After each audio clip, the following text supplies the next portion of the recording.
Doctor কোথায়? আপনাদের ডাক্তারকে বলেন আমার পেটে ব্যথা।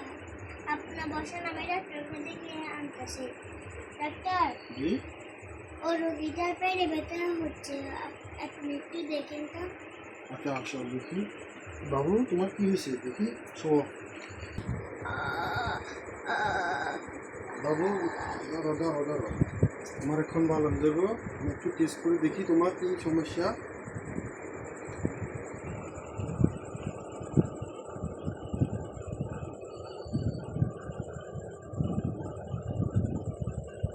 পায়খানা ঠিক আছে না তোমার?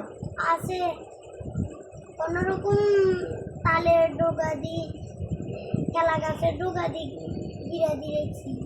কি বলি আমার কি বলে? পায়খানা বাবু ক্লিয়ার আছে না? ক্লিয়ার আছে আছে আছে যে জমিতে চান করে দিছি। জান করে দিছ তো ঠিক কর না। ইয়ে করো চলে তো চিকিৎসা কি করবো? জান করে দিচ্ছে তো ঠিক কর না। বাবুরে আমি তো তোমার কি অন্য তোমার বাথরুম ক্লিয়ার আছে ওরে বাবু রান্না আগে করবেন না, বুঝাই। মাইয়া কি বাংলা ইংলিশ কইছিল তোমার ক্লিয়ার আছে। আচ্ছা ঠিক আছে, কি রুগী আছে